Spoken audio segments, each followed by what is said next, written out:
¿Cómo estamos, Luis Emilio? Ahora sí, ya, démosle por acá nomás hoy día, ya después vamos Afinando más detalles. afinando.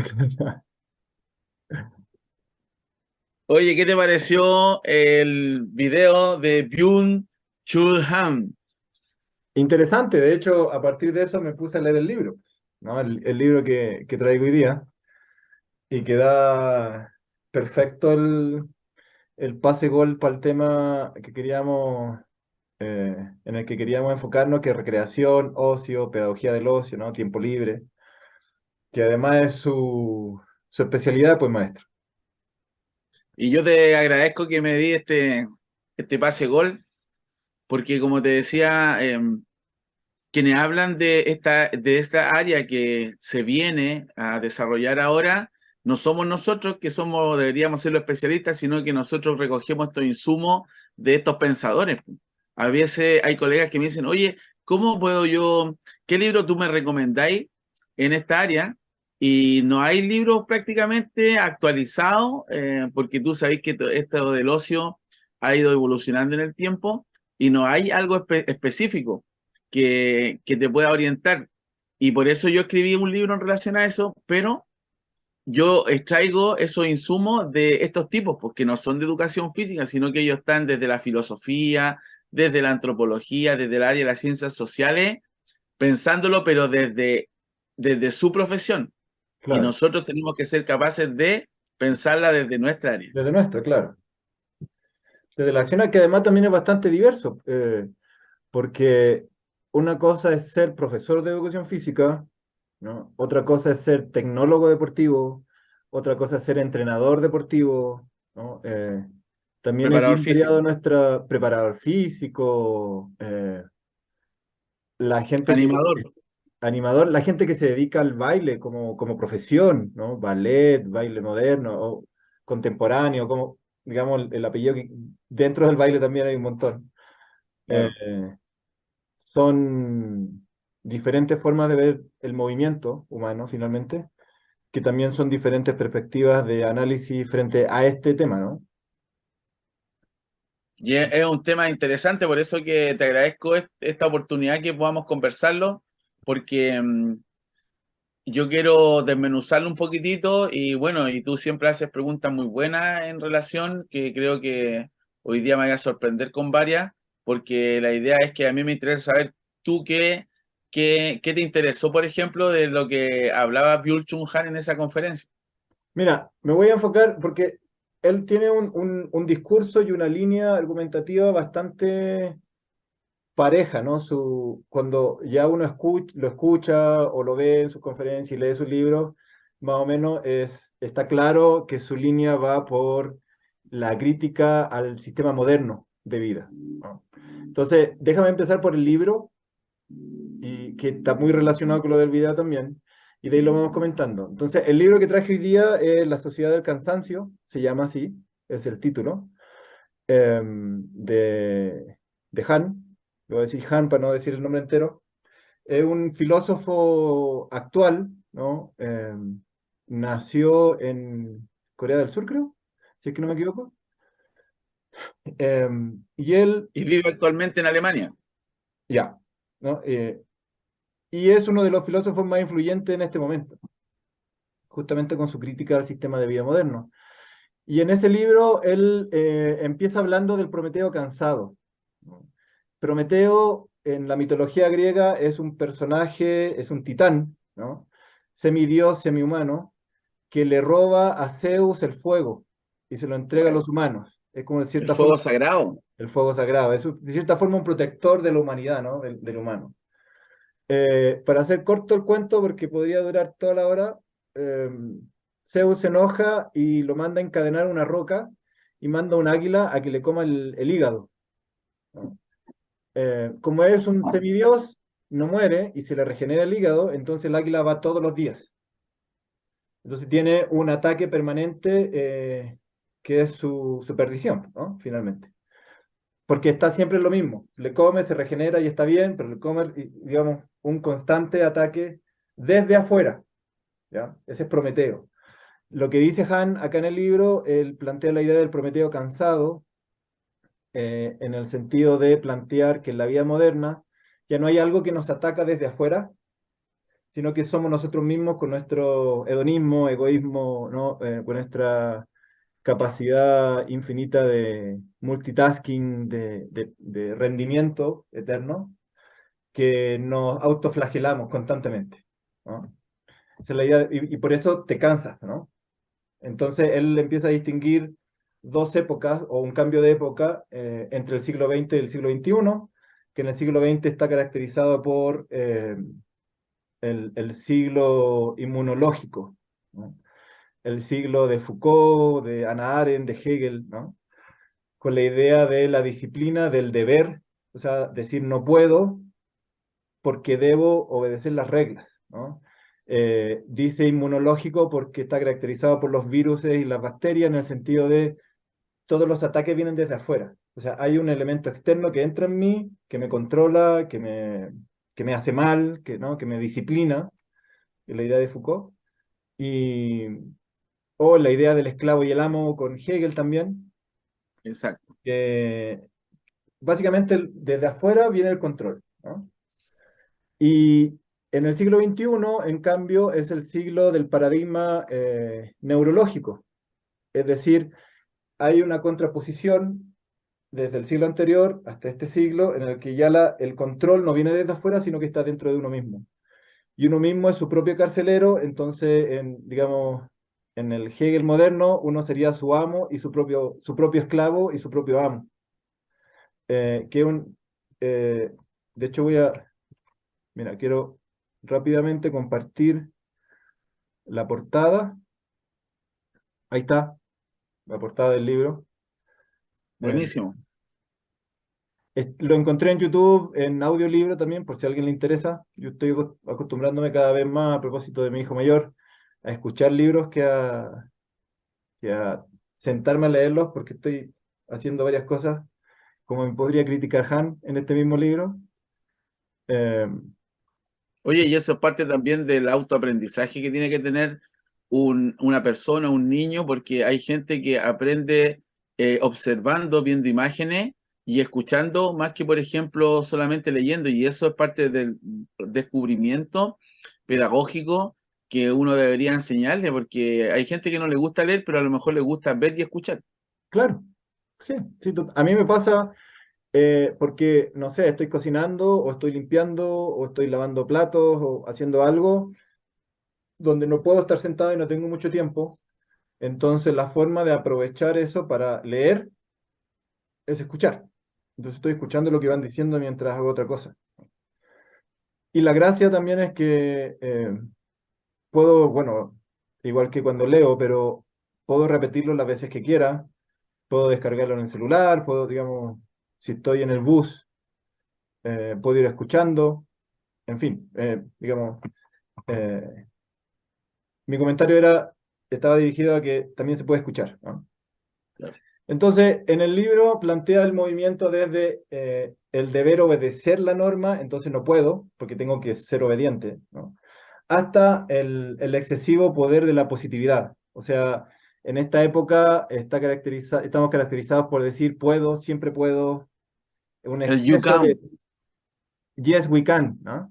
Siempre puedo. Y ese que parece súper bueno es finalmente un elemento de perdición, ¿no? Porque finalmente el enemigo está dentro de uno, no está afuera, ¿no? Y también se caracteriza, le llama paradigma neurológico porque como siempre puedo y siempre estoy pudiendo, eh, entonces ya no es el siglo de los virus y las bacterias, sino de las enfermedades neurológicas, psicológicas, ¿no? De la depresión, de la bipolaridad, en fin, ¿no? Hay un exceso de este tipo de enfermedades que se dan por este tipo de acciones, ¿no? Claro, el Byung-Chul Han plantea de que la sociedad del cansancio provoca personas depresivas y fracasadas, que a diferencia de lo que decía Foucault en la sociedad del rendimiento, Foucault detectó que esa sociedad provocaba alienados, como él dice, Ajá, y también gente loca, alienada del rendimiento, y enfermo en el fondo, por lo que tú dices de lo externo. Entonces, ese fue, por eso que Byung-Chul Han eh, derribó el paradigma de este gran pensador eurocéntrico francés como fue Foucault, ¿no es cierto? Sí, Que planteó en su momento, identificó esa sociedad del rendimiento y él ahora se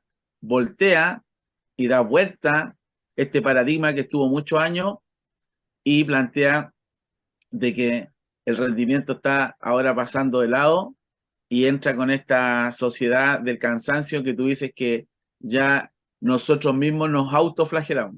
claro. O sea, es una constante autoexigencia que también lo personifica en la figura del emprendedor, ¿no? Que siempre está haciendo algo, que está haciendo un multitasking que, que genera un exceso de estímulos, ¿no? Digamos, para ir ya bajando hacia el ocio un poco, este multitasking y este siempre estar haciendo y siempre poder genera un exceso de estímulos que te van a afectar finalmente la atención, ¿no?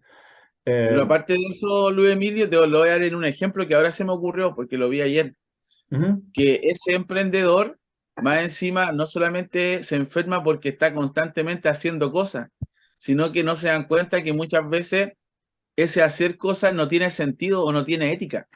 ¿Y sabéis por qué ahora te voy a dar un ejemplo práctico? La otra vez estaba mostrando en YouTube y entrevistando a un emprendedor chileno famoso que él comentaba que él se hizo famoso y rico porque fue el primero que le vendió agua a la Coca-Cola. ¿Cachai? Agua, po. Y él decía, yo fui el primero y se sentía orgulloso de envasar el agua y se la ofreció a la Coca-Cola. Entonces, ahora, pero él no se da cuenta de que ese emprendimiento de vender el agua, algo que está en los ríos, que lo entrega. Si tú eres creyente o crees en Alá o en Dios, va a decir que lo entregó Dios, que yo digo que nos dejó la naturaleza. El claro, loco no se da cuenta que él se siente orgulloso de ahora tomar algo que no es de él y venderlo, ¿cachai? Y hacerse rico. Se siente orgulloso. Entonces hay también una parte de perversidad y de falta de ética, ¿no? Entonces por eso te digo, ahí hay una mezcla y eso es interesante porque eso es lo que yo creo que ahora deberíamos canalizar nosotros como profe de estos temas, porque Foucault habla del rendimiento y el habla de la rendimiento ha disciplina, sido, ¿no? claro, y la disciplina, y eso está implícito ¿a dónde?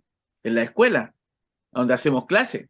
Claro, Hay profesores que le encanta la disciplina y le encanta, hay profe de educación física que le encanta más que hacer juegos y actividades que tengan implícito el rendimiento. Ya, ustedes ganaron, ustedes perdieron. Ocupamos ese vocabulario hasta el día de hoy. Entonces, para allá yo creo que deberíamos ir y fundamentar esto porque si no entendemos que nosotros trabajamos con niños y vamos educando no solamente el cuerpo, sino que la mente y el espíritu, ¿cachai? Nosotros trabajamos en los tres campos más importantes o cuatro. Trabajamos la motricidad, sí, trabajamos la cognición, trabajamos el espíritu por la emoción, claro. y las emociones, ¿cachai? Entonces, ese es el punto y por eso que uno tiene que ir afuera a buscar estos pensadores que no son del área, pero que yo, ¿qué les puedo extraer de ellos y traerlo acá para yo ofrecer una mejor clase y ofrecer valores, ¿no es cierto?, actualizados, modernos, que estén a la par con lo que está, los cambios que están ocurriendo en la sociedad y no desviarnos del foco principal que es formarnos. Claro. Y también guiar, digamos, guiar en el sentido de permitirle a los niños que puedan reflexionar por sí mismos en el proceso de su propia vida, ¿no? Porque, eh, digamos, la construcción de sus valores, de sus saberes, de sus quereres, porque también son sujetos, pues, ¿no? Entonces, escucharlo, entenderlo y desde ahí acompañar, ¿no? Yo soy más de guiar que de imponer en ese sentido, como de que vayan descubriendo solitos eh, qué es lo que voy tratando de hacer en mis clases, cuando converso con ellos, cuando juegan, ¿no? Eh, Sobre todo con los más chiquititos, que Tú son los... sabes que, por ejemplo, el premio Nobel se instaura porque Nobel, cuando descubre la dinamita, ¿no es cierto? él realiza la dinamita pensando en que iba a ser ocupada para la minería, para la explotación de los recursos naturales, cuando había que perforar una roca y todo lo demás, pero fueron otros los que vieron en la dinamita el poder de destrucción para la guerra. Y Alfred Nobel, cuando vio que su invento se estaba ya focalizando y desviando hacia lo que era la guerra y el uso de bombas, él antes de morir donó toda su riqueza para que se le entregara un premio Nobel de la Paz, porque se sintió muy mal al ver que Claro. su experimento había sido desvirtuado. Entonces, O la sea, la educación, historia, al igual como el tipo del agua, nosotros no solamente tenemos que desarrollar músculos o un cuerpo bonito, bien formado, ¿no es cierto? No solamente la salud, sino que toda la educación desde las diferentes áreas tienen que enfocarse en cómo nosotros desarrollamos a la par con el espíritu y la inteligencia, es que para ¿sabéis que no qué? ocurran estas cosas. ¿Sabéis qué? Yo creo que plantear o incluso creer, ¿no? Porque puede haber gente que crea que solo estamos educando desde el músculo, o cuando alguien entrena, solo está entrenando el músculo, también es una forma un tanto política de ver la vida y el ejercicio, porque no es así. O sea, cuando uno Claro. está entrenando o moviéndose, estoy poniendo el ejemplo de cualquier persona adulta, digamos, para salir un poquito del colegio, aunque también se aplica al colegio, en cómo enseñamos, es imposible deslindarte, separarte de cuando estás entrenando, de cómo te estás sintiendo, qué está pasando en tu cuerpo internamente y cómo se está sintiendo tu cerebro a nivel cognitivo, digamos. Entonces, es- decir que solo entrenamos músculo es una negación de todo lo demás, porque sí está pasando, ¿no? Entonces, lo que hay que hacer es ser consciente de eso, finalmente. No integrarlo, porque ya está integrado. El tema es cómo se integra, y a nivel de colegio ahora es cómo lo bajamos hacia la educación de los niños. Porque, Paulo Freire te planteaba eso. Paulo Freire decía de la educación claro, consciente. claro, sí. Bueno, Entonces, eh, también, por ejemplo, cuando están dentro del aula y decir es que no nos estamos moviendo, sí, nos movemos, pero movemos solo la mano o los músculos de los ojos. Entonces, ¿cómo integramos más el movimiento natural o la necesidad de moverse de los niños, sobre todo los más pequeños, dentro de la enseñanza? Porque sí está. Lo que pasa es que la estamos restringiendo, ¿no? No es que no estamos enseñando a movernos, estamos enseñando a movernos. Lo que pasa es que la enseñanza está basada en el no moverse. Pero el movimiento está, o sea, está como quietud, ¿no? O como mínimo movimiento, ¿no? De escribir o de teclear, dependiendo de lo que estén haciendo. Entonces, no es que no estén, no es que hay que integrarlo, es que hay que transformarlo porque ya está y lo estamos restringiendo, finalmente. Pero para volver un poquito al libro, entonces, finalmente, claro, hay una libertad, un culto, una libertad excesiva, un culto al hacer y al poder hacer, ¿no? Yo siempre puedo. Ahora, con esto no estoy demonizando a la gente que emprende, ¿no? Me siento, digamos, eh, impresionado, por ejemplo, con mi hermano y mi cuñada que están emprendiendo y y le encantan lo que hacen y son capaces de descansar y son capaces de entender su negocio y, digamos, no es una crítica a eso, ni tampoco este autor, Han, dice que se acabó la disciplina desde afuera, sino que hay ciertas caracterizaciones que van permeando ciertos tiempos, ¿no? O sea, no quiere decir que antes no había gente que emprendía en la sociedad de la disciplina, no quiere decir eso, sino que es la caracterización de esa época, ¿no? Que también está acá. Eh, pero, claro, en esta época donde hay exceso de estímulos, donde siempre puedo, ya se está viendo a propósito de la pandemia y también de los tiempos que se vienen tecnológicos, hay una incapacidad de procesar emociones, hay un exceso de problemas de salud mental que, eh, que se dan, digamos, por todo este tema que hemos ido hablando. Entonces, frente al exceso de estímulos, plantea Han que hay un multitasking, ¿no? Siempre estoy haciendo algo generalmente diferente que no me permite descansar, que de cierta forma bloquea o termina bloqueando el aburrimiento. Nunca estamos aburridos, no nos podemos aburrir porque siempre estamos haciendo algo. Y él ve eso como algo malo y lo que plantea es la posibilidad de frenar, y él habla de la pedagogía del mirar, ¿no? Como una posibilidad de aumentar los niveles de aburrimiento y de contemplación, básicamente de hacer nada, ¿no? Eh, para combatir este problema de este tiempo actual, ¿no? Y digamos, como decía Walter Benjamin, como dicen algunos, que el aburrimiento es el ave, mira, lo tengo anotado acá, ¿no? El aburrimiento es el ave que incuba el huevo de nuestra experiencia, ¿no? O sea, a partir del aburrimiento se genera la creatividad. Porque estoy aburrido, ¿qué hago? ¿No? Estoy haciendo nada, estoy haciéndolo.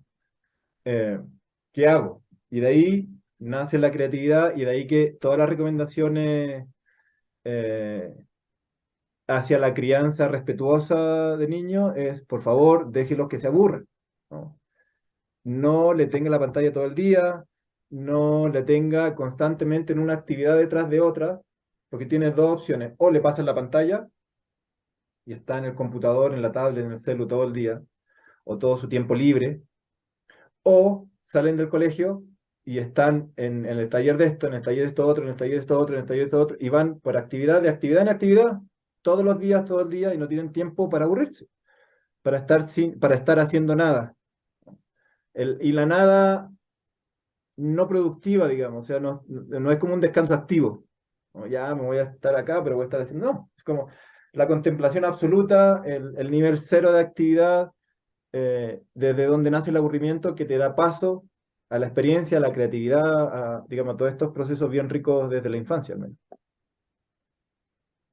Bueno, se plantea por ahí que también debería haber un derecho al aburrimiento, un derecho al no hacer nada, ¿no? Claro, Y si tú te acuerdas, porque yo creo que te lo enseñaron en el colegio, cuando Newton descubre la gravedad, Newton es porque se tiró debajo de un árbol de manzano a no hacer nada, a echarse, y de repente le cayó un manzanazo en la cabeza, y ahí se preguntó, va, ¿y por qué la manzana cae de arriba hacia abajo y no de abajo hacia arriba? Y ahí nace la curiosidad de estudiar y de descubrir la fuerza de gravedad.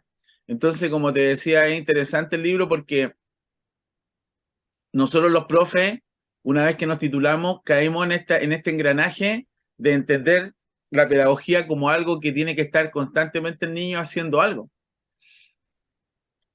Y claro, no se permiten en la escuela, no está prohibido en la escuela y no se permiten instancias de no hacer nada. Porque si tú tienes a tu alumno aburrido, eres un mal profesor. Y porque te están pagando para que les haga algo. Y tú algo, vas a la claro. universidad y te enseñan miles de cosas para que el niño esté constantemente haciendo algo. Volvemos a esa lógica que yo te decía, que en el fondo es el origen de la escuela, que es el, la visión industrial, ¿no es cierto? Y todo esto que el Fordismo que creó Ford cuando crea su auto, y pasa a la industrialización, crea este sistema de mecanización por parte, en donde La producción primero en le cadena. ensamblan la rueda, después le ponen los cables. Entonces, esa lógica combinada con toda la era industrial hace y que se forme y le dé el carácter a la escuela.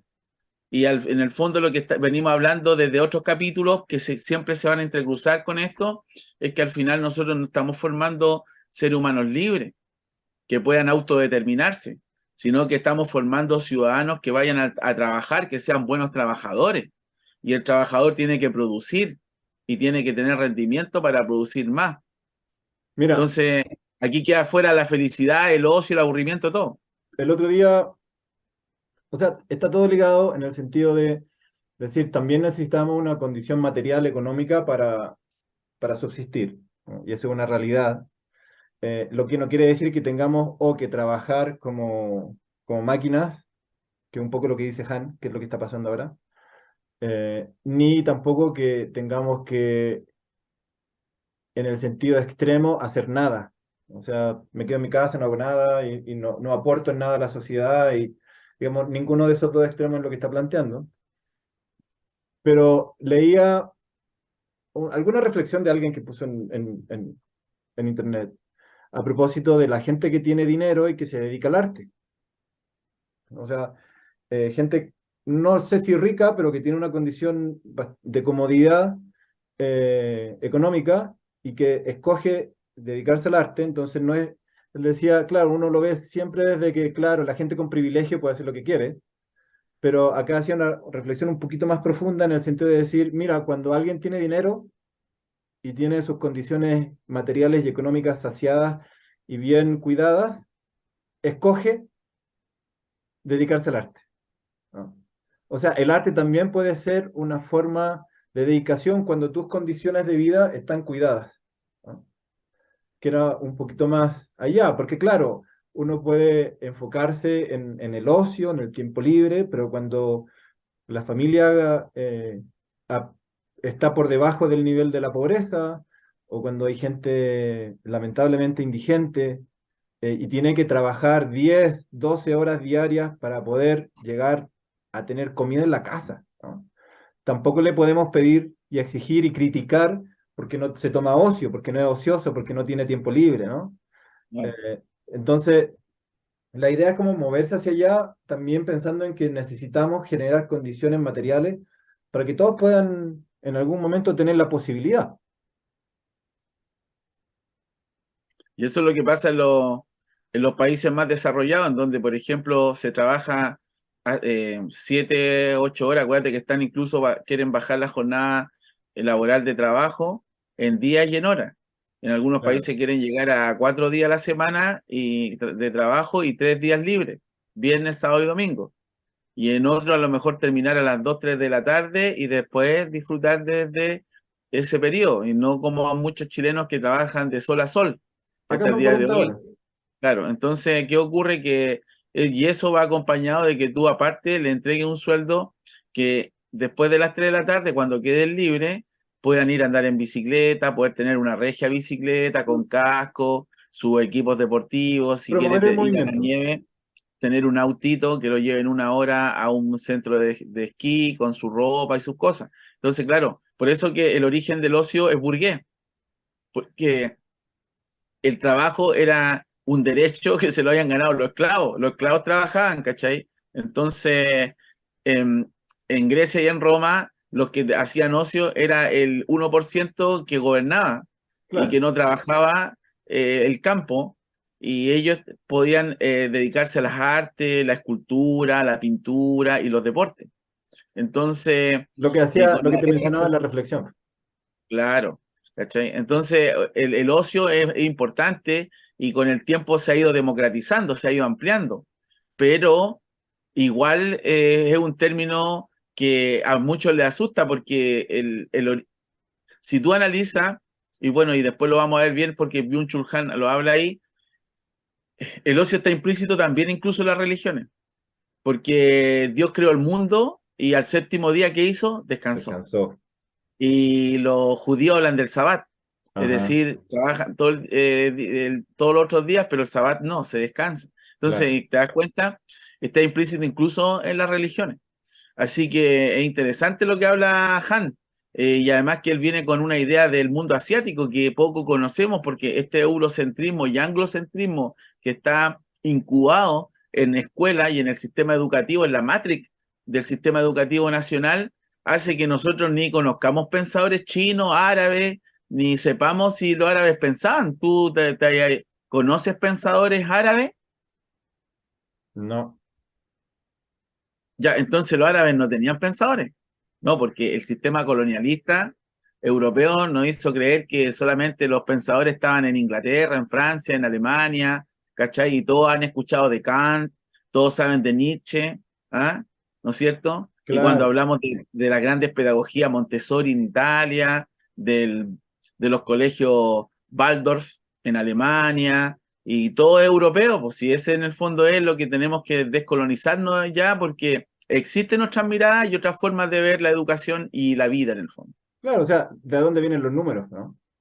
De hecho, leyendo y siguiendo a Dulce también, Dussel, ¿no? Eh, ahí planteaba la idea histórica, ¿no? Y hay un libro, de hecho, específicamente de eso, de los orígenes orientales de Occidente, ¿no? En el sentido de muchas de las cientos de años antes que empezara la revolución industrial en Inglaterra, ya la habían hecho en China, o sea, en la zona asiática de Exactamente. China, ¿no? No China como país, porque no existía, pero esas Claro, máquinas que empiezan en la revolución industrial fueron robadas de esa cultura que se traen a Europa claro. y se hacen pensar, el origen de la imprenta no es de Gutenberg, en fin, ¿no? Y bueno, y los Y queda tallarines, esta po, forma de vida también. los tallarines que todos creen que es de Italia, dicen que Marco Polo fue a la China, allá vio los tallarines y los trajo para Italia, po. Claro, Pero tú les preguntáis de dónde son los tallarines y todos creen que los tallarines son italianos. Y cuando Inglaterra se hace famosa por el té inglés, ellos impusieron, ¿no es cierto?, el famoso el tecito acá, po, sí, ¿no es sí, cierto? Pero resulta trocito de que el acá. té, ellos no tienen por su clima, no pueden cultivar el té. Lo que pasa es que ellos, cuando fueron a la India y la conquistaron, descubrieron que allá había el té. Claro, Y se trajeron el té para Inglaterra y hoy en día la gente relaciona el té con Inglaterra y no con la India, po. ¿Cachai? sí. Entonces, eso es, po. Eso es lo que hay Ahora, que ir cuestionando, ¿cachai? y claro, para mí el tema, para aclarar también, no es que no tengan té, no es que eh, no tengan la posibilidad de tomarlo porque lo trajeron de otro lado, porque así mismo llegó a Chile y en Chile se toma un montón de té a propósito de los ingleses y no podemos negar esa parte de nuestra cultura, sino el problema es cuando te apropias de eso y dices que es tuyo cuando en realidad no lo era, Exacto. ¿no? Ese es el tema. Ese es el tema. Y eso es lo que tenemos que irnos cuestionando y hacer lo que hablaba Paulo Freire, que a mí también me gusta mucho y lo sigo, de hacer una pedagogía crítica. Tú tenés que criticar los saberes. ¿Por qué me enseñan esto? ¿Para qué? ¿Y de qué me va a servir? ¿Cachai? Me están enseñando cosas que al final yo nunca ocupé. Yo por ejemplo, a mí me pasaba en química. Y honestamente, nunca he ocupado la química y nunca la he podido, y de la forma como me la enseñaron, nunca la pude aplicar al tema práctico. A lo mejor si me hubiesen enseñado la química de otra manera, podría estar analizando los productos y las comidas químicas que me están entregando, pero ni siquiera tengo esa capacidad de análisis porque de la forma como me la entregaron, que de un número con una letra y hablar del átomo mol y una pila de cuestiones que no tenían Claro. coherencia, hacen que al final termine odiando la química y hasta el día de hoy no puedo hacer un match con los productos químicos porque no los sé leer y me informo por otras vías y Sí. no necesariamente la escolar. De hecho, me acuerdo haber leído en algún momento que la tabla periódica se crea para justamente evitar tener que memorizarte todo y lo que te hacían en el colegio era memorizarte cada uno de los elementos de la tabla química, ¿no? De la tabla periódica. Claro, Eh, exacto. entonces, ahí está demostrado un poquito el tema de la disciplina enfocado hacia la pedagogía, digamos, disciplinaria, de la memoria, de la repetición. Eh, y ahora pasamos al tema de la autoexigencia, de la autodisciplina, que, que elimina la posibilidad del descanso. O sea, tienes que producir y producir y producir y se ve, ¿no? Yo afortunadamente tengo un tipo de personalidad que me permite en algún momento desconectarme absolutamente de todo, hacer nada, Y eh, bueno, y de ahí volver a empezar, ¿no? como Pero también resetearte.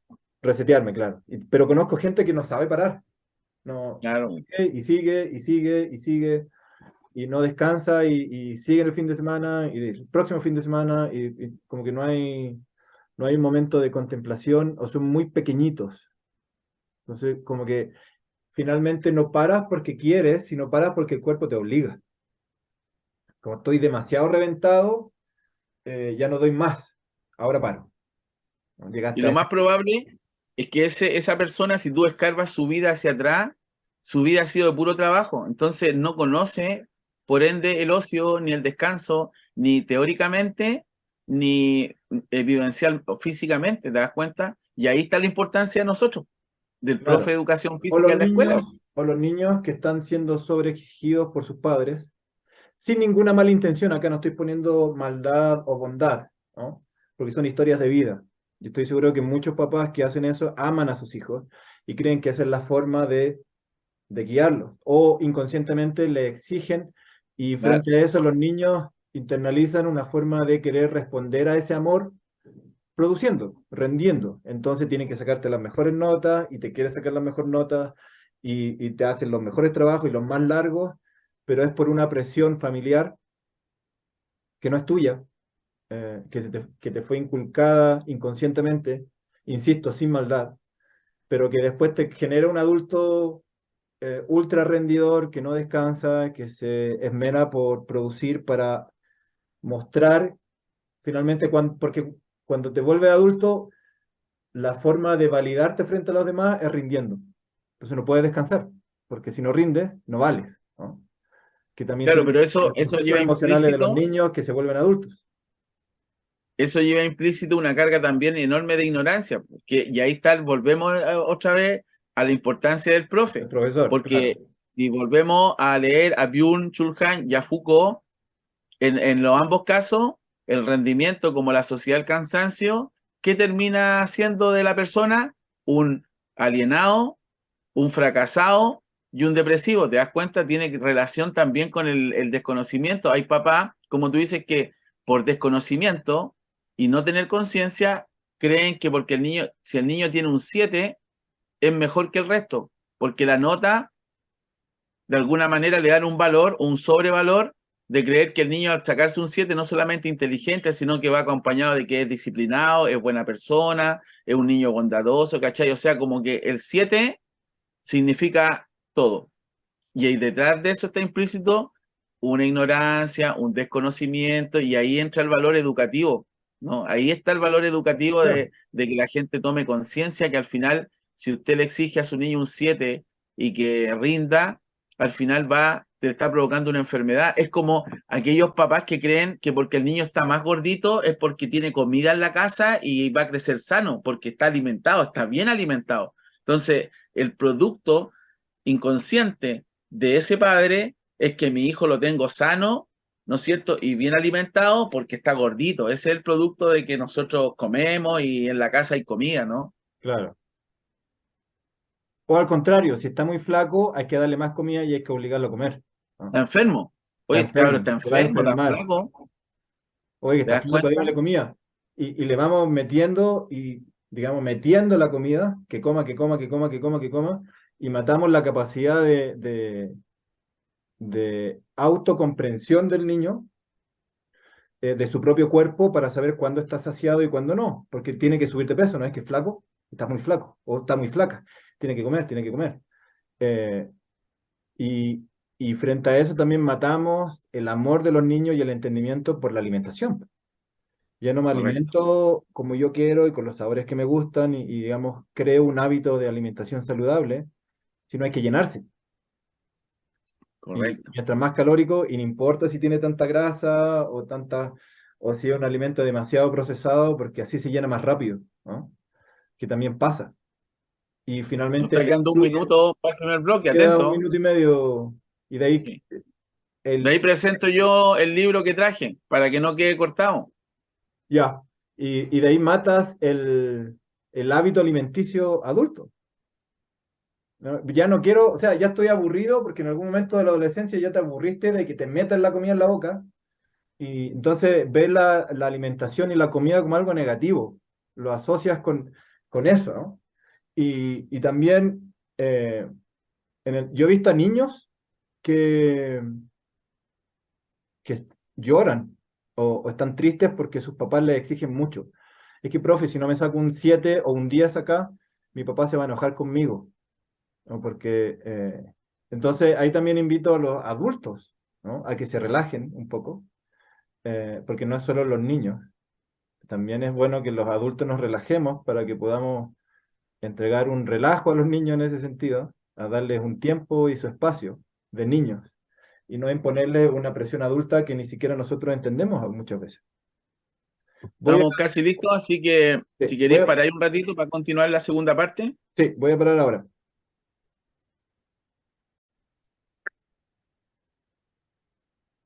Listo, Hemos vuelto. hemos vuelto, hemos volvido. Oye, está interesante. Yo, como te decía, en esta segunda parte ya de nuestro podcast, he querido presentar un libro que, bueno, es de mi autoría, creo que era importante hacerlo en este momento, porque justamente a raíz de lo que estábamos hablando, de lo que hablaba Byung-Chul Han, este filósofo coreano-alemán, cuando hablamos de ocio, yo siempre extraía, cuando me interesó el tema, siempre tenía que ir en busca de ente ajeno a nuestra profesión. No me llenaba a nadie en el área de la educación física que profundizara el ocio. ¿Cachai? El ocio era una palabra que estaba ahí, que está en la animación, en la pedagogía del ocio, pero no he encontrado entes que profundicen y por eso tuve que salir a buscar a Byung-Chul Han y lo encontré. Como también lo encontré en Claudio Naranjo, e incluso como lo encontré también en Humberto Maturana, pero no son profe de EFI. Claro. ¿Cachai? Entonces, este libro que te voy a presentar, que es de mi autoría. Póngalo cerquita, un poquito más ¿Mm? arriba y más cerca. Educación popular y del ocio, contracultura y resistencia al modelo deportivo pedagógico tradicional. Bueno, Claro. por favor, dele. Yo dije, bueno, yo si quiero profundizar, quiero ser especialista, soy especialista en esta área, tengo que ir a la raíz, al origen y profundizarlo. Entonces empecé hace muchos años ya a escuchar a estas personas que vienen hablando de esto, pero que lo hablan no desde el área de la educación física, sino que lo hablan desde su campo. Y Ujú. yo pesco lo que me interesa y me lo traigo para acá. Y así nace este libro, ¿no? Educación popular y del ocio, porque empecé a analizar las raíces. ¿De dónde viene esto? Y volvemos a lo mismo. Descubro que la pedagogía del ocio, lo que es la animación sociocultural y lo que es, por ejemplo, la educación popular en América Latina, tienen un origen diferente po, y tienen muchos de estos orígenes raíz en la parte pedagogía, educativa y de lo que es los fundamentos del ocio. Entonces, investigando a los eurocéntricos como Rousseau, Pestalozzi y todos los que hemos hablado en este capítulo, Rousseau me dio la clave y de entender cuál es la diferencia fundamental, la raíz, que hace que el modelo educativo tenga su origen, el modelo educativo formal tenga un origen en una palabra y el área que yo desarrollo, el área informal de la recreación, el juego y todo este campo de la pedagogía del ocio tiene otra raíz y ahí dije, pucha, ahí está el clic. Eso es lo importante. Y mira, y descubrí que Rousseau hace muchos años, por allá por entre entre el siglo XVII y XVIII, había hecho un análisis súper interesante y descubrí que, por ejemplo, el mundo de lo que es la educación formal tiene una raíz principalmente en lo que podríamos decir en la parte de lo conservador, ¿ya? Y en cambio, en lo que es la educación informal o lo que es la pedagogía del ocio, tiene su raíz nada más ni nada menos que en la parte del campo de la diversión, ¿cachai? Esa es la raíz de lo que es la pedagogía del ocio, es la diversión. Y Claro, en cambio, la educación formal tiene su raíz en el concepto de conservadurismo. Por eso que la educación formal tiene ese carácter, ahí sí está súper ¿cachai? fuerte y presente Foucault, ¿no? Bueno, y yo pienso que Foucault debió haber leído ¿cómo se llama? Debió haber leído a Rousseau. Mira, esto es lo que descubrí yo. Cuando me metí en todo el campo de la recreación, el ocio, la animación sociocultural, la educación popular, me aparecieron conceptos que a mí me apasionan, como la contracultura. La contracultura, ¿cachai? Contracultura. Y mira, Rousseau, él nos dice que la cultura, el concepto cultura, fue creada sobre la base de la disciplina y la obligación. Por lo tanto, está implícita la seriedad y la tradición. Pero en cambio, Rousseau plantea una cultura del placer. Y ahí nace la contracultura, en el concepto del placer. Da origen entonces a este hedonismo, al disfrute del tiempo libre. ¿Cachai? Entonces ahí está la diferencia cuando tú haces talleres o cuando el colegio termina y tú haces otro tipo de educación más informal, en donde el niño, por ejemplo, tú ofreces un taller y el niño que se inscribe en el taller es porque le gusta o cree que le va a gustar y va Claro, con otro ánimo. Pero cuando tú haces clase, los niños todos tienen que hacer la clase, les guste o no les guste. ¿Te das cuenta? sí. Eso es lo importante, ir a la raíz del concepto. Y esto va implícito con lo que la otra vez sacó el diario La Tercera, por ejemplo, en donde yo me di cuenta que analizaron cuántos días de asueto o tiempo libre vamos a tener en el año. Y según el calendario del 2023, en Chile van a haber 17 días feriados. Y yo me puse a el cuadro, se me olvidó haberle sacado una foto o haber comprado el diario, haberlo rescatado, pero voy a volver a buscar ese recuadro que hizo el diario La Tercera, ¿Tú te acuerdas? Lo podemos buscar ahora mientras tú hablas, yo lo puedo buscar, pero ¿te acuerdas digital. Y fíjate que yo me di cuenta de que esos 17 días de asueto, 13 tienen que ver con la religión. Sí, Uno o dos son por el día del carabinero y del día del trabajo. Calla, el día del trabajo. Y los otros son fiestas patrias y el Día de la Bandera y unas cuestiones que no tienen nada que ver. Entonces, si tú te pones a analizar, por ejemplo, hay otros países en donde los días de asueto son de fiesta, po. Celebran algo que es, por ejemplo, el mismo Carnaval de Río, en donde se explota el cuerpo de la mujer, los colores, tienen otro origen. Y Chile tiene la mayoría de los tiempos libres ya relacionados con la religión, con la con la religión, Virgen. sí. Entonces, todo eso va marcando el carácter de un país, de una nación, va formando el carácter sociocultural. Así que es Absolutamente. importante ir a la raíz porque entonces así tú estás consciente cuando educas de qué es lo que estás enseñando. Y ese toma de conciencia es lo que hace también el rato viene a planteando Paulo Freire. Entonces, acá yo analicé esos conceptos de contracultura, me fui a ver el mayo del 68, por qué se originó, ¿cachai? Y empecé a darme cuenta a contraponer lo que los europeos tienen la animación sociocultural y los sudamericanos tenemos la educación popular.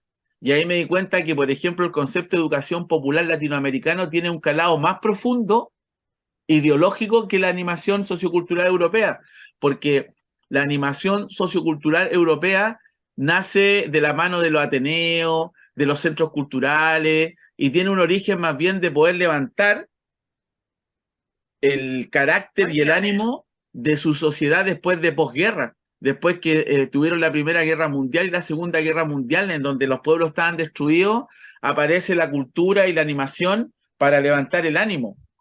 Pero en cambio, si tú vas a analizar la educación popular latinoamericana, tiene un calado político, es un calado de revolución política, en donde la idea de la educación popular es transformar la sociedad, Claro. ¿cáchate?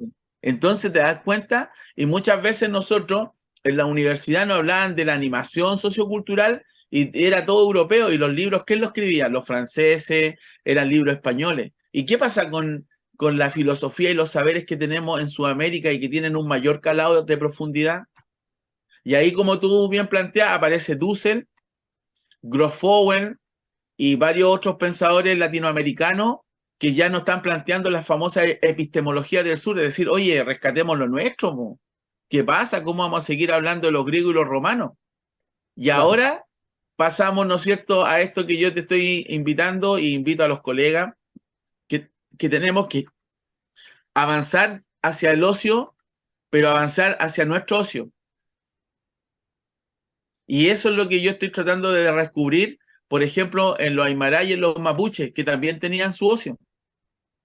Que en el caso del mapuche yo lo relaciono como el Kumé Moñén, que es el buen vivir, que engloba toda una filosofía y una cosmovisión del buen vivir, y yo digo ya, por aquí está el ocio mapuche, y eso es lo que tenemos que rescatar y dejar de hablar del ocio griego, pero no con rabia ni con odio, sino que decir, ¿sabéis que también existen? Y a lo mejor los árabes también tienen ocio y a lo mejor los chinos y los hindúes también.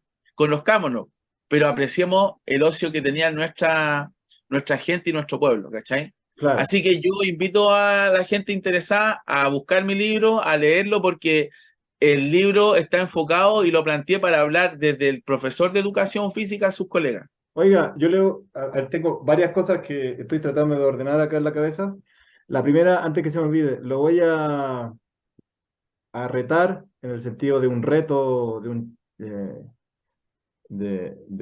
Simbólico. de una propuesta, no, no de retar, de castigo, ¿no? Eh, yo, como estoy fuera de Chile además, eh, me cuesta conseguir libros desde allá. De hecho, no, digamos, tus libros tampoco los puedo tener, aunque entiendo que vienen desde Europa, ¿no? Eh, pero Y una paradoja, porque estamos cuestionando a Europa, pero al final los europeos valoraron más mi trabajo que alguna imprenta chilena, ¿cachai? bueno, Las eso va paradojas unido de la vida. eso va un poquito unido a lo que voy a decir después, pero lo primero que quiero decir es, eh, en Chile existe la biblioteca pública digital, ¿no? Que cada chileno con su cédula se puede meter a la biblioteca pública y voy a repetir el concepto digital, ¿no? No me acuerdo si la tengo acá en el celular, acá está, ¿no? Ahí está la pantalla de inicio. Y lo que se puede hacer en Chile o desde cualquier celular como el mío acá en Ecuador, si tienes un root, tu cédula, es crearte la cuenta y puedes pedir prestados libros que están de acceso público, pero están prestados. O sea, no, no es que me lo descargo ilegalmente ni nada. Entonces lo invito a que pregunte o pueda averiguar cómo puede poner su libro. Y hay gente que pone un libro cualquiera y dice, ya yo puedo prestar 3 copias, ¿no? Entonces hay 3 copias digitales y uno los pide y después cada cierto tiempo salen de tu cuenta porque ya se expiró el tiempo, igual que una biblioteca, ¿no? Porque así me Lo da la vamos a hacer. posibilidad a mí y a gente que esté fuera, lamentablemente es para solo chilenos, ¿no? Porque es del país, pero se amplía un poquito la posibilidad de poder leer a gente que yo he visto en tu Facebook que no alcanza a comprarlo, que no tiene una copia, entonces a lo mejor Claro, compartir un poquito desde esa perspectiva como del préstamo para poder leer, podría ser una buena alternativa, para que además llegue más gente, ¿no? exacto. Si al final uno publica para eso, para compartir el conocimiento, porque yo le digo a muchos colegas y amigos que al final uno no descubre la rueda, si lo único que hace es hacer una investigación en donde tú acercas, juntas, reúnes y a lo mejor pones más ameno o más amigable conocimiento Claro, con tu que ya mirada, está, además, ¿no?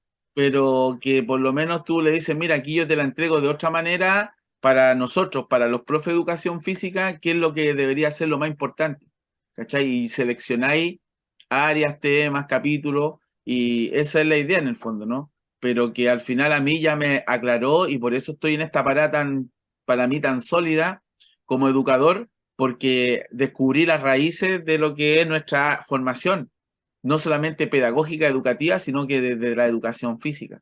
Así que eso es lo que tenemos que trabajar. Claro, y es súper interesante porque yo sé que mucha gente ha pensado esto y lo he conversado también estos temas, ¿no? De contracultura, de identidad local, ¿no? De este tipo de desarrollo pedagógico. Digamos, hay mucha gente que lo habla y como decías tú, desde la educación física faltaba también y falta una conceptualización específica que nos guíe, ¿no? Que nos permita tener un punto de partida interno de la disciplina. Eh, y también a propósito de la editorial europea, eh, y de la contracultura, eh, hacer solo una pequeña precisión o complemento en el sentido de es una contracultura, es contra la cultura dominante, ¿no? Porque Claro, hay una cultura que brota del ser humano. Lo decía Homo Ludens en el capítulo anterior del podcast, la cultura nace del juego. Entonces no es malo ir contra la cultura en sí misma, porque somos parte de eso, ¿no? Sino más bien de una cultura que se impone, de una cultura que se obliga, elitista, claro, ¿no? Y que no es propia del sector donde estamos, ¿no? Y que tenemos que aprender a convivir, como dice, ¿no? O sea, no, no estamos negando la cultura de Occidente, porque somos parte de Occidente, no estamos negando la cultura europea, estadounidense, anglo, ¿no? Sino redescubrir las raíces propias que claro, curiosamente tienen que ver con la tradición, ¿no? Lo que hablabas claro. tú de el conservadurismo contra, digamos, el progresismo, e incluso a niveles políticos también, ¿no? esa es una tensión vital. O sea, todo ser humano tiene una tensión entre conservar tradiciones y generar nuevos momentos históricos, eh, que es implícita, es natural, está implícita en nosotros, ¿no? O Exacto. sea, hay, Exacto. no sé, por ejemplo, el guillatún, que es una tradición indígena mapuche. No quiere decir que sea mala y porque es tradición y la idea es conservadora porque estamos conservando esa tradición por siglos. No quiere decir necesariamente que por ser conservadora tenemos que eliminarla, ¿no? Claro. Pero también hay, a esta altura, más que claro, eh, gente indígena que vive en la ciudad, o sea, me parece un poco loco tener que decir esto, pero que tiene teléfonos, que tiene, o sea, ya no están en la comunidad eh, necesariamente campesina, sino que hay un montón de gente urbana, ¿no? Y hay un tema con la identidad ahí que varía, hay múltiples identidades ahora. Entonces, Claro. El, el hay tema una, ahí, dale, dale, dale. el tema ahí que yo quiero profundizar ese punto que estáis tocando, porque justamente si nosotros formamos y educamos y nosotros aspiramos a que el niño piense, ¿no es cierto? Y se desarrolle, y ojalá llegar a lo que hablan hoy en día la metacognición, nosotros tenemos que entender de que conservar las raíces es bueno, pero también tenemos que entender de que hay tradiciones de algunas culturas que no son ya hoy en día buenas, como por ejemplo, hay sociedades que nacieron de manera patriarcal y hoy en día el mundo ya no es patriarcal, hoy en día hablamos de igualdad de género, hablamos de feminismo, entonces también hay ciertas cosas que por eso cuando nosotros educamos tenemos que ser inteligentes para que la persona y el niño que estamos educando entienda de que conservar la raíz y la cultura es bueno, pero también tiene que cuestionar esas raíces, porque no Claro. eres por el hecho de ser algo de tu antepasado, es simplemente lo tenemos que mantener, como por ejemplo el patriarcado. Que la mujer se quede en la Acuérdate que hay casa, que hay que pegarle a sociedades, la mujer, ¿no? Que se le puede claro, engañar, ¿no? Sí, exactamente. Po. sí, Mira, absolutamente. hay en el concepto del guillatún, yo les preguntaba a mis tíos que por qué no iban a guillatunes que se hacían y me decían, no, lo que pasa es que allá en esa comunidad los guillatunes lo hacen con alcohol y no es, originalmente no es así, claro, entonces mantienen la tradición, se juntan los love, comen, pero toman, pues hay alcohol y el alcohol no era propio del mapuche, no estaba en la cultura.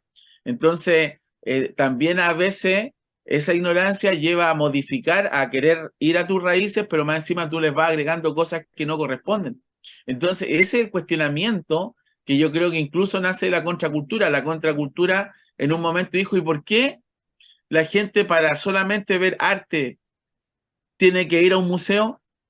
Claro. ¿O por qué se preguntaba la gente para escuchar una ópera tiene que pagar una entrada e ir a un, ¿no es cierto?, a un palacio de la música o a un, ¿no es cierto?, teatro? ¿O por qué las entradas son tan caras?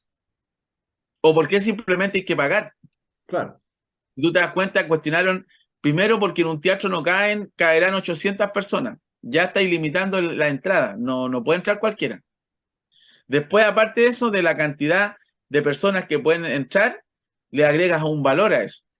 Y ya de nuevo estás descartando a otro tipo de personas. ¿Cachai? Entonces los compadres decían, no, pues y la cultura no hay que democratizarla, po. Puede estar en la calle también, pues, y ahí aparecen los que pintan muros, po, y te dejan ahí, y el que lo quiere lo vea. ¿Cachai? Entonces empiezan a cuestionar. Y eso es lo que tenemos que formar. sí. Entonces, cuando tú miráis la escuela desde afuera, ¿estamos cuestionando lo que estamos haciendo? ¿Está la escuela innovando día a día en su currículum con cosas que realmente es importante? Y ahí Porque entra, hay gente que me puede decir, sí, están perdón, innovando, pero en cosas que son intrascendentes. claro, y ahí entra un poco el tema del poder, ¿no? O sea, del poder del profesor, porque el que te cuestiona un alumno eh, implica que tú tienes que ceder poder, que tienes que dejar que incluso el alumno tenga la razón y tú no. Exacto. Y es súper difícil, ¿no? Yo lo Eh, intento, lo practico, intento practicarlo día a día y hay veces en que un estudiante me ha dicho algo y yo como y le digo, claro, ¿sabe qué? Tiene razón. a ver, deme la mano porque te Exacto. acepto, usted tiene razón, ¿no? Eh, y eso es súper difícil, porque implica reconocer la individualidad a partir de una pérdida de poder propio que estaba implícito en la disciplina, ¿no? Por eso te decía antes que no es necesariamente que ahora que está en el auto rendimiento, en el autoexigencia, que la disciplina externa de la idea de Foucault se eliminaba. Yo sigo teniendo poder sobre los niños y puedo castigar y puedo, digamos, hacer las cosas negativas que estamos tratando de no hacer. Pero, y porque tengo ese poder intrínseco de la cultura dominante, ¿no? Claro, exacto. Eh, Si estamos colonizados, po, de la nosotros cultura somos adultocentrista.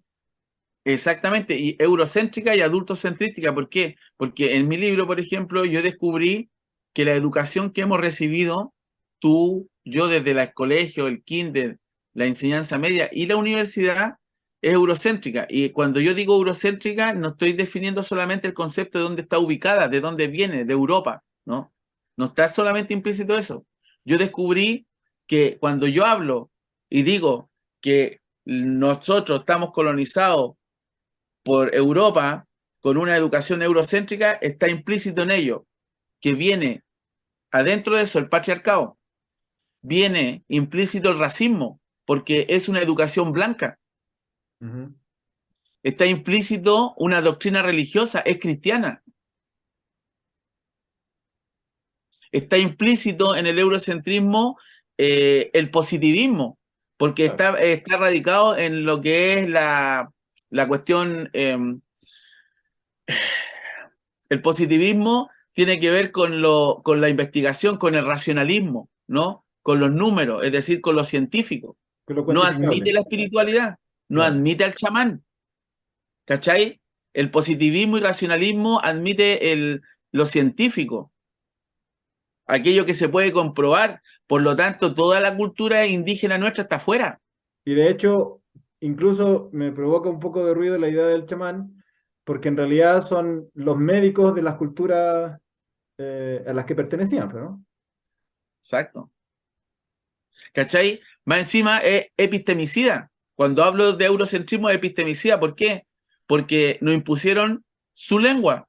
Y a mi mamá, que hablaba mapudungún, cuando llegaron a Temuco las, las corrientes religiosas, ¿no es cierto? Porque tú sabes que llegaron los jesuitas, llegaron las corrientes religiosas a educar, les prohibían hablar mapudungún. Claro. Por lo tanto, es epistemicida porque eso generó de que yo no sepa hablar mapudungún porque a ella le enseñaron de que era malo y que tenía que hablar español, entonces matan lengua, Y al ¿cachai? final es matar Epistemicida. cultura. Eso es eurocentrismo, po, y así puedo seguirte dando un poco más de Sí. ejemplos súper profundos. Entonces hay gente que dice, ah, sí, eurocentrismo, repite como loro, como que viene de Europa, pero no sabe los gérmenes y los virus que vienen implícitos en esta educación, y ahí tú decís, tengo que cambiar, po, no puedo estar enseñando esto, y esto hasta el día de hoy se enseña en las universidades chilenas. Aquí al lado mío, a 2 cuadras, está la Universidad Católica de Valparaíso, Universidad Católica de Valparaíso. Tiene implícito una religión, implícito. Y las religiones son patriarcales, no existen monjas o obispos mujeres, ¿cachai? Vienen con un concepto de ver el mundo que justamente los termina anulando. Y ahí es donde los profes no entienden eso, no han ido a la raíz de lo que es su formación. Y yo a veces hablo solo o hablo a nivel de elite con colegas de otras universidades, pero ¿qué pasa con la base que está en la escuela, en los cerros? Claro. Muchas veces no se da cuenta de que ellos están enseñando desde una matriz que es bastante colonialista y que al final lo único que busca es anularnos a nosotros como con nuestra identidad. Y entender, y entender cómo nosotros mismos, a nivel cultural local, podemos generar el ocio, ¿no? Podemos, como para ir volviendo también al tema ocioso, ¿no? De la ociosidad, y que no se vea como algo negativo. O sea, el ser ocioso es ser flojo, ¿no? Eh, y eso es malo. Claro. porque también ser ocioso podría hacer con orgullo y decir, bueno, yo, ¿sabéis qué? O sea, y de hecho he visto entrevistas de gente que se dedica a los negocios y, digamos, a la competencia, y hay un montón de historias en internet que, no sé, gente de Wall Street y banqueros y gente de negocios que en algún momento están metidos tanto en este rendimiento excesivo que el cuerpo y su espiritualidad, digamos, su ser, colapsa y dices, no más, y casi que me vuelvo ermitaño, ¿no? Y esa es la respuesta a la vida, finalmente, como a la ¿Qué? sobrevivencia, ¿Y qué es lo que significa el negocio? la negación del ocio. Nec, nec otium. De ahí Claro, viene, nec otium. Yo niego el ocio, me dedico a trabajar. claro. Y eso está implícito en las corrientes puritanas anglocéntricas y europeas, po. Todos los Ujú. países de Inglaterra, todo lo que es Finlandia, todo eso, están las corrientes puritanas, po. Y el puritanismo, como filosofía religiosa, ¿qué propugna? Propugna que el hombre en la tierra tiene que trabajar y mientras tú más dinero acumules, es para Dios. Por lo tanto, te invita a ti la corriente puritana a acumular mucho dinero porque solamente teniendo mucho dinero va a alcanzar el reino de los cielos. La gente de bien. Entonces tenés que ir a las raíces de eso, po, ¿cachai? Tenés que descubrir, entonces cuando Claro. tú, suponte que tú en Valparaíso, oh, vienen de Inglaterra y de Finlandia y se van a instalar un colegio, el colegio puritano no sé cuánto. Ay, tú decís, estos pertenecen a esta corriente, po. Esto es lo que, Claro. ¿cachai?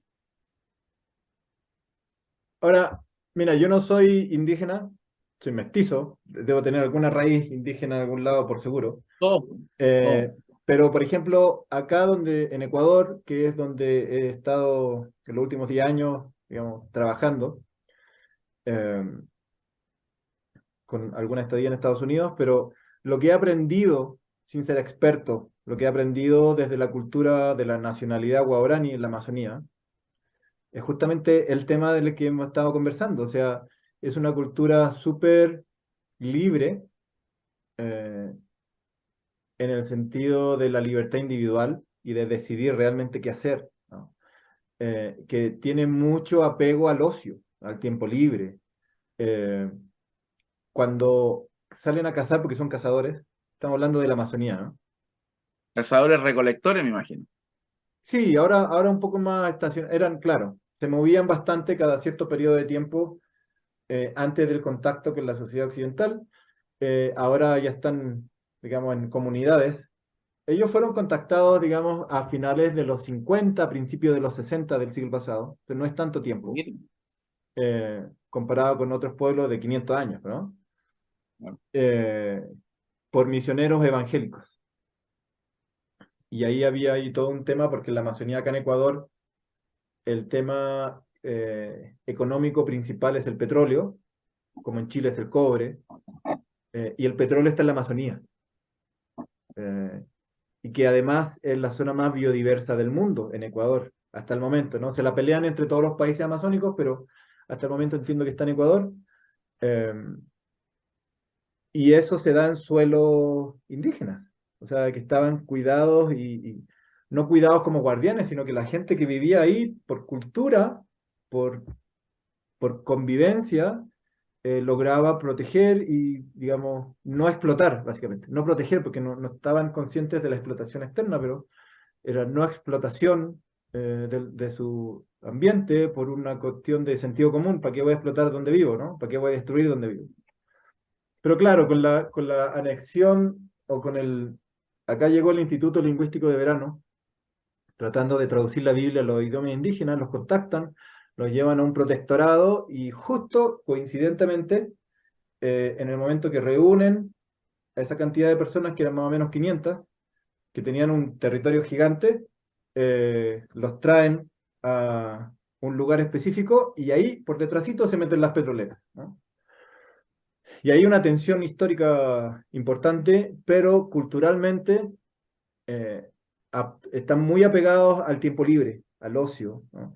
Trabajan duro, salen a cazar, pero vuelven y descansan todo el día. están acostados en la hamaca, los niños salen a jugar a la Amazonía, al bosque, para aprender solos, tienen mucha curiosidad, son muy observadores. Eh, los niños, cuando estaban en el colegio, los papás no los obligaban a ir al colegio. Entonces a veces yo estaba dando clases en la comunidad, bien metido adentro, y de repente no vino, no sé, el Fausto, ¿no? Y lo veía pasar por fuera y se iba al río. Sí, era normal. Estaba hablando de un aula Parte de de la 20 libertad. niños, ¿no? O sea, de un colegio de 20 niños en total, en ese momento, después aumentó, pero entonces que te falte uno es como evidente, y sí, iba a jugar, y después hablábamos, no, es que, y los papás me decían, no, es que no quería ir, ya, y no fue. Entonces, claro, cuando iba era como un logro porque iba porque quería. Entonces, hay elementos del ocio, de las locales y de las propias culturas que han ido subsistiendo y resistiendo, que son elementos centrales de la convivencia humana y de las distintas formas que podrían enriquecer el quehacer docente, que no se están mirando. Y desde ahí Bueno, le pego un montón a la contracultura, ¿no? En el sentido de aguantar a la cultura dominante y de realzar un poco el contexto local también. y de cuestionarla. Mira, Claro. yo delante te hice una pregunta y yo voy a partir por mí, ¿ya? Pero después te la voy a dejar a ti. Yo hay cosas que vi de Byung-Chul Han que igual que tú leí el libro digitalizado y lo sigo hace rato. Y yo voy a rescatar algo que él dijo que yo no sabía y que lo aprendí nuevamente por él, porque siempre uno aprende cosas nuevas y que tiene que ver con lo que estábamos hablando puntualmente. Por eso me voy a enfocar en eso. Mira, ¿tú has escuchado la palabra ateo? Sí, pues claro. ¿Y tú sabes lo que significa ateo? Etimológicamente no. Ya. En griego, a es sin y teo es Dios. Entonces la palabra ateo significa sin Dios. Tiene En la sentido. escuela me enseñaron que el dios griego más hermoso era Apolo. A es sin y Polo son los extremos, es decir, era el dios de la belleza porque no tenía extremo. ¿Cachai? Entonces ahí yo aprendí a relacionar eso. Bueno, ahora voy a lo que aprendí de Byung-Chul Han y tiene relación con el eurocentrismo y con la religión. Byung-Chul Han en una parte, en un capítulo, lo tengo anotado ahí, ¿en qué minuto lo dice? Dice que la palabra teoría explica su significado. Teoría. Teo es Dios. Ujú. Y día viene de teoros, porque teoría va modificándose de la palabra principal que es teoros.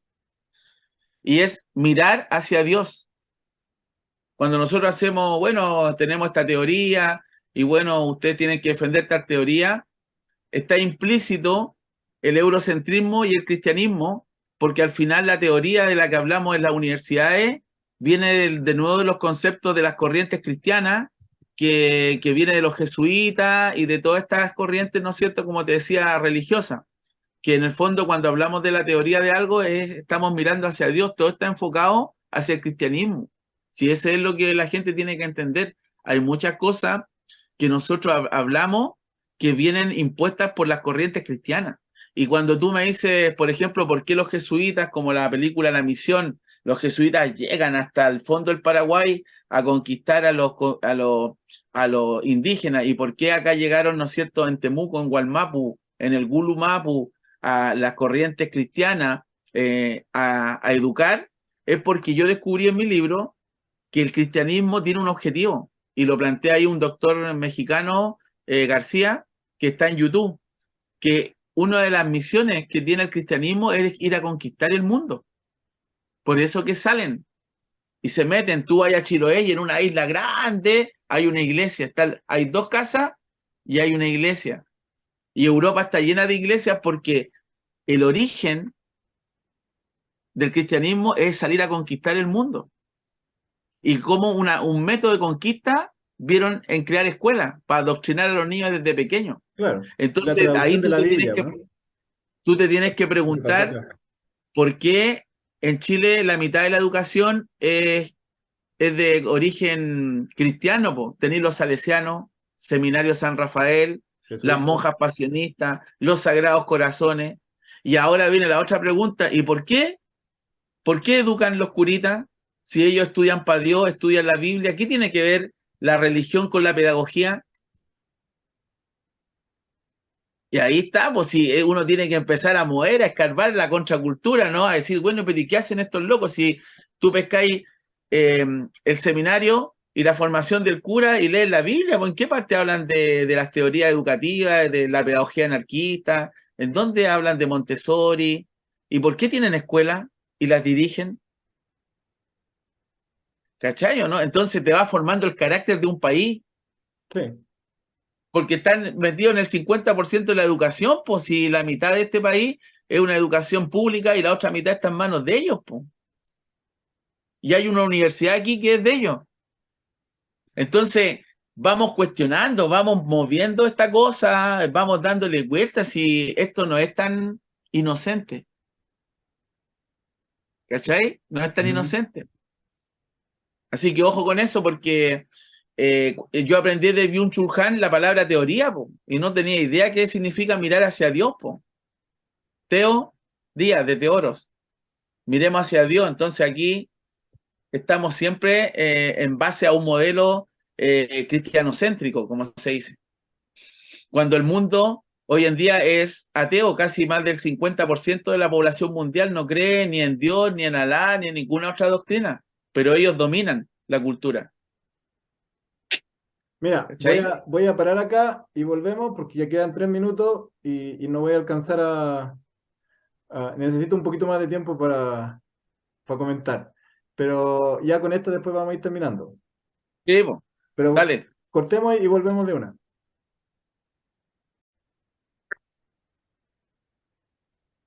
estamos. Ahí sí. Ya. Entonces, después de este lapsus momentáneo, que en YouTube no se va a notar. A propósito, estamos tratando de llegar a una forma, un formato en el que no tengamos cortes como ahora. Estamos a través de Zoom básico. No estoy interesado, ninguno de los dos está interesado en pagar el premium. Existen otras formas, solo que por cuestiones de trabajo no hay el tiempo, no ha habido el tiempo en este momento, en estas últimas semanas, para dedicarle a la búsqueda, ¿no? Ya encontré una forma y la tengo que estudiar un poquito y espero que la próxima sesión sea ya de corrido, ¿no? De una y podamos ir mejorando hasta la edición, un poquito de jugar con eso también. Que a mí, al menos a mí me entretiene, pero que no había tenido el tiempo. Dicho eso, para volver a lo que usted decía ahí de la idea de la religión y, digamos lo que trae desde su forma aplastante, hegemónica, al menos en nuestro contexto, también, digamos, hacer el matiz eh, un poco de que yo al menos no tengo ningún problema con la religión en sí. Me declaro agnóstico, ¿no? En algún momento también me declaré ateo, eh, en el sentido de decir, bueno, yo finalmente no encuentro elementos suficientes como para llegar a creer fehacientemente de que Dios existe, ¿no? Para partir desde algún elemento.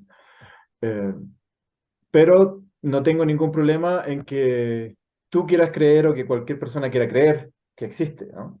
Eh, lo único que espero es que no me sea impuesto la obligación de creer, ¿ya? Entonces, en ese sentido, no tengo ningún problema que familias lleven a sus niños a escuelas católicas, evangélicas, de cualquier religión, porque están en su libre elección, eh, y que la gente adulta quiera creer o no.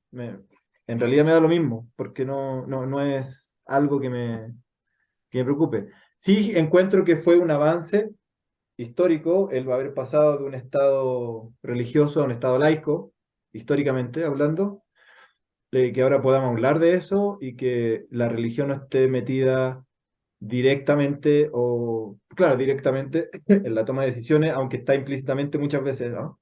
Y hay países que son religiosos, declaradamente religiosos, eh, sino más bien creo en la libertad de culto, ¿no? Como en términos de derechos humanos. O sea, puedo creer lo que yo quiera, finalmente. Eh, Dicho eso, también hay otro elemento interesante dentro de las religiones que es la contracultura dentro de la misma religión, ¿no? Y pongo como ejemplo único, y que pueden haber más que yo no conozco, la teología de la liberación, Claro. ¿no? Precursora de la filosofía de la liberación también, y los curas obreros, ¿no? En fin, y gente que se cuestiona si las monjas, los curas, que deberían casarse, digamos, rompiendo un poco la tradición y ha ido cambiando en ese sentido. Entonces, el tema está como dices tú, en la hegemonía, en la dominación que ejerce la religión sobre una cultura externa, ¿no? Porque donde se generó la cultura de la religión o donde se generó la religión, perfecto, ese es su lugar, que se dé. Pero cuando se le empieza a imponer en otro lado, porque tú estás obligado y te tengo que convertir a mi religión para tener eh, más feligreses, ahí ya estamos en problemas, ¿no? Ahí sí ya empieza derechamente el tema de la lucha y de la contracultura, porque ¿por qué me tienen que imponer eso a mí, no? Y de ahí viene, digamos, con Pero te todo, saltaste una parte, dígame, te saltaste una parte, porque dígame. yo te voy siguiendo y estoy de acuerdo. ¿Sabes qué parte te saltaste? Es que, te voy a poner un ejemplo. Yo también, igual que tú, creo en la libertad, pero yo creo que la libertad también tiene un límite. Te voy a poner un ejemplo.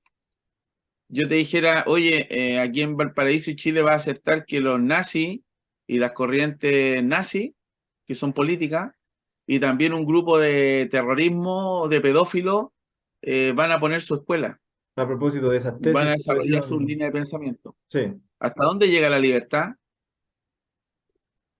Entonces, con No, ese ejemplo, por eso te hablé de la libertad de culto. claro. Entonces, aquí voy. Que hay una parte que te saltaste tú, que es que la religión, tú dijiste, cuando impone ya atenta contra la libertad. Pero aparte está imponiendo lo que yo te decía, lo que viene implícito en su ideología.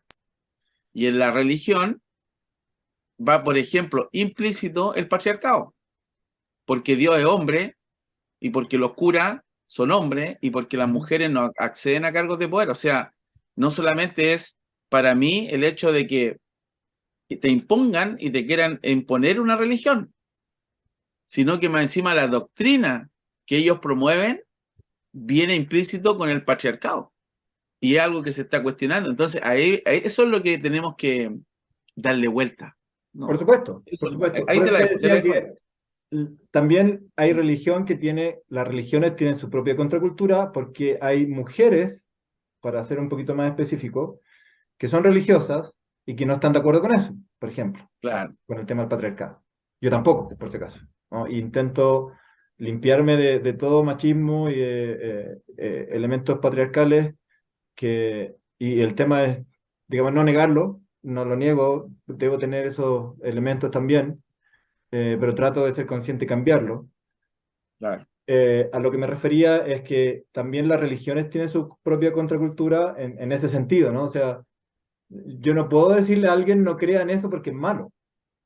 No puedo, porque ya voy a hacer lo mismo que no quiero que hagan conmigo. O sea, le estoy diciendo a alguien cómo pensar, qué hacer, ¿no? Más bien guiar, y Pero yo puedo dar mi opinión, yo puedo dar mi opinión de lo que yo creo de la religión. eso, Insisto, yo no eso es, soy religioso. eso es, eso. Sí, yo creo Podré que ser ese es muy el punto. espiritual, pero no soy religioso, ¿no? Claro, ese es Entonces, el doy mi punto. Y opinión. yo a eso voy. Yo comparto eso contigo. Yo tampoco le digo a la gente, oiga, el cristianismo es malo.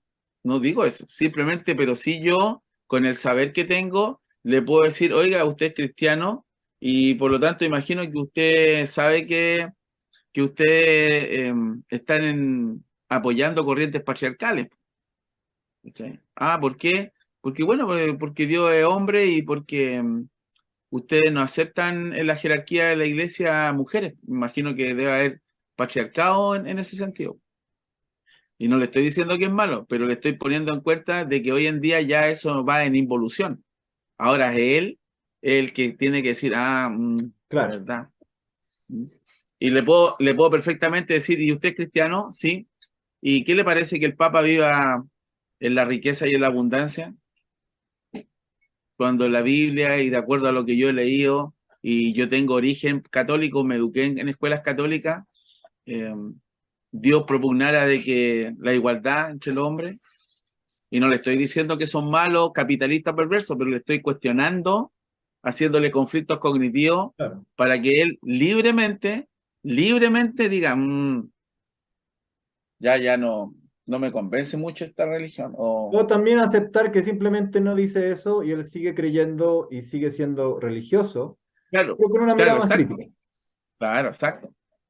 Eso es lo que no tenemos que renunciar en el fondo, es a develarle a las personas, mira, esto ocurre acá, ahora es cuestión tuya si tú seguís ahí, ¿cachai? Porque al final y al cabo, claramente va a sufrir las consecuencias de la evolución de la sociedad, pues si los valores han ido evolucionando Claro, y han ido cambiando, ¿no?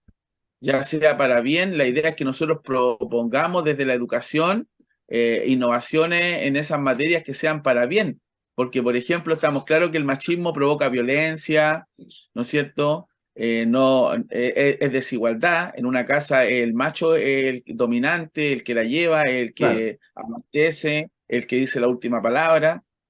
Entonces, desde esa área es la que tenemos que trabajar. Y bueno, ese particularmente es un tema que me gustaría que en algún momento, perdón, conversemos con más personas, con invitadas Por especialmente. supuesto, especialistas, ojalá, porque estén abocados a Exacto, eso y que sí, nosotros crezcamos escuchando también. Yo reconozco ser muy débil todavía en la parte de que está ahora de lo que es el género, ¿cachai? Yo de hecho quiero llevar a una colega, Mariana Durán, que está metida mucho en esto, profesora de educación física, que está trabajando conmigo en Forestal, haciendo yoga infantil, en donde, por ejemplo, me planteé objetivos en el cogobierno, en la reunión que tengo con los niños, para un día hablar sobre los diferentes tipos de género que existen y cómo debemos nosotros desde la infancia entender de que hay hombres que se sienten mujer, mujeres que se sienten hombres, y hombres y mujeres que no se sienten ni hombres ni que mujeres, se y que identifican. hay Sí, hombres que nacen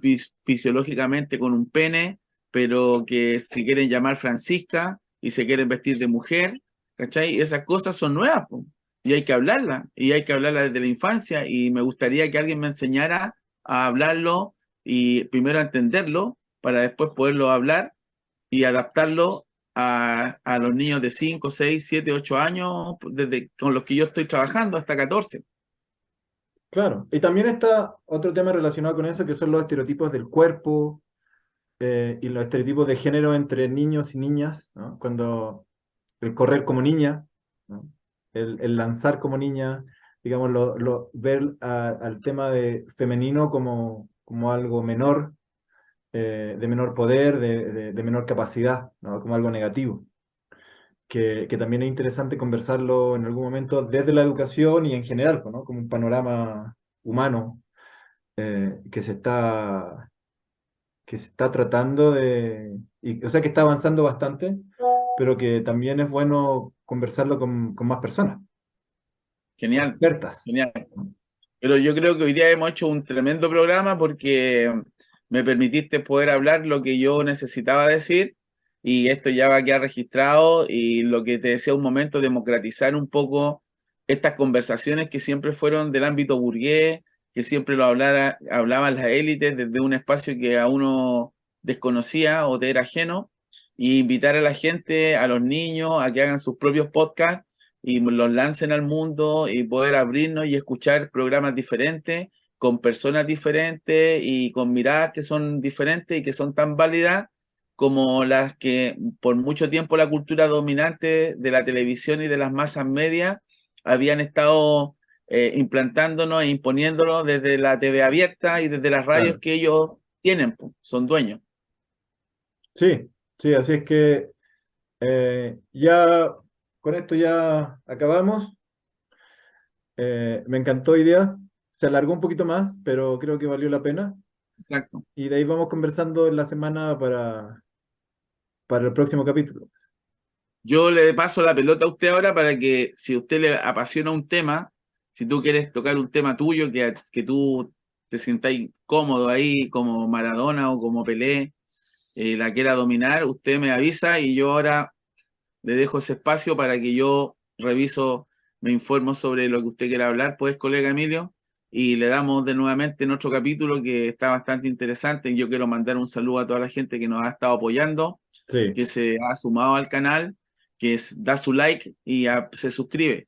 Esa es la invitación y que entiendan de que queremos que esto sea un podcast en donde conversemos de educación, de pedagogía, de educación física, de juego, de todo lo que es el área sociocultural de este campo tan maravilloso, pero que hablen profesores, colegas y que están en el día a día ahí en la cancha y en el hospital o en el pabellón haciendo operaciones, ¿no? claro. Y no siempre escuchando, lamentablemente, como ha sido históricamente, hablar de educación a ingenieros comerciales, abogados, economistas, y han dejado lamentablemente postergar la voz de quienes realmente son los que saben y deberían, ¿no es cierto?, llevar la batuta en ese sentido.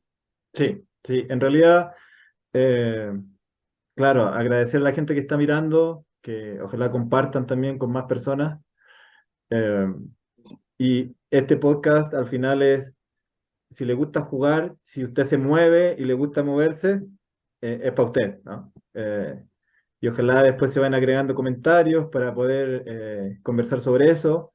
Y de a poquito vamos a ir mejorando la logística, la estética también, y ampliando un poquito más con invitados, invitadas que puedan enriquecer la conversación.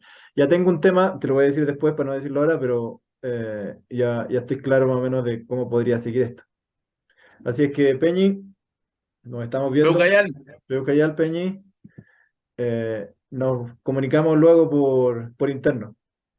Vale, gracias, chao, chao. Chao, un abrazo.